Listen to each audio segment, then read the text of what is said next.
El móvil de exteriores está Joana Pelzer. Adelante, Joana, te escuchamos nuevamente. Susana, sí, retomamos el contacto y recién lo adelantábamos. Casos de extorsión financiera en Paraná.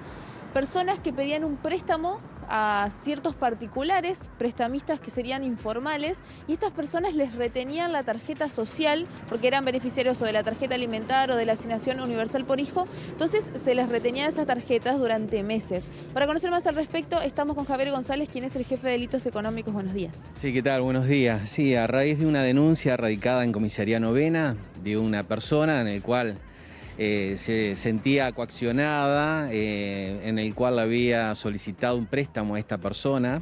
Estas dos personas, uno vivía en la Paraná 13 y otro en Anacleto Medina.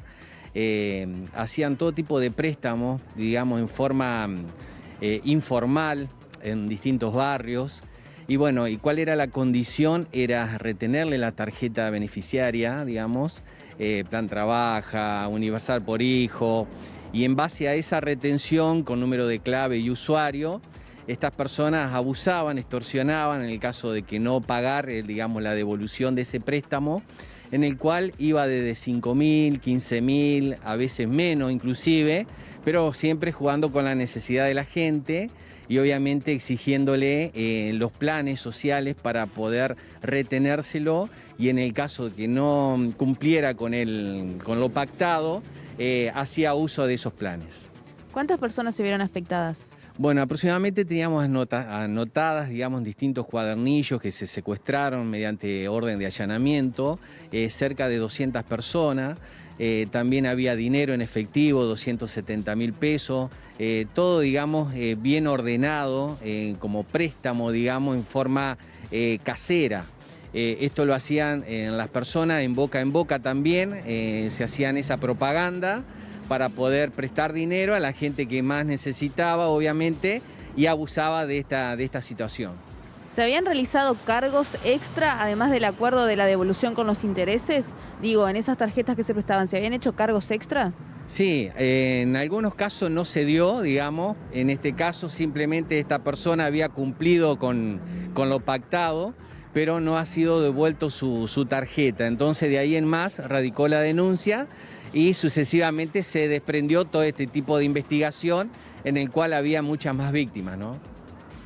¿Cómo se sigue de ahora en más con esta causa? ¿Se llama a más personas que tal vez podrían haber sido afectadas para que hagan la denuncia? Sí, exactamente. Hay muchas anotaciones, hay datos de personas en el cual seguramente van a ser citadas en sede judicial, donde el fiscal ya tiene una línea investigativa en base a ella para ver todo el modo operandi que estaban trabajando en distintos barrios, y obviamente estas personas van a servir de testigo, digamos, en forma del fraude, digamos, en forma extorsiva, en el cual se estaba prestando dinero, en el cual esto es totalmente ilegal, ¿no?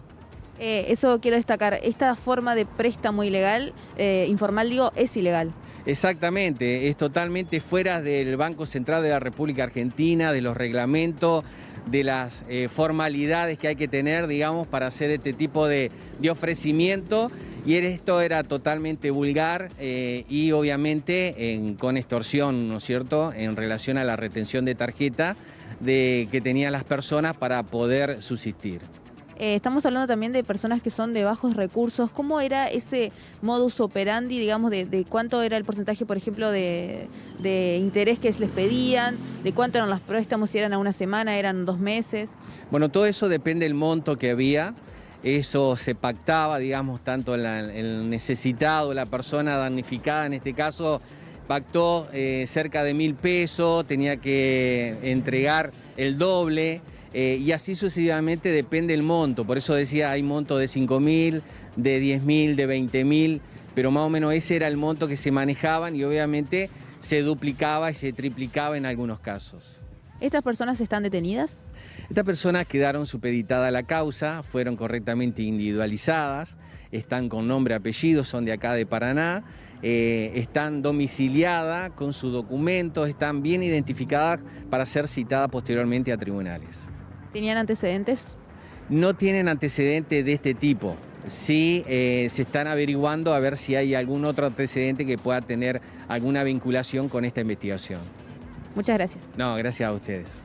La palabra entonces de Javier González, quien es el jefe de delitos económicos, dando cuenta entonces de esta situación, de estos casos de extorsión financiera. Importante entonces a las personas que podrían haber sido víctimas de esta misma situación, que vengan a hacer la denuncia justamente para que se siga avanzando en la investigación de esta causa. Muy bien, Joana, gracias, gracias por la advertencia, sobre todo para mucha gente, a tener mucho cuidado con este tipo de cosas.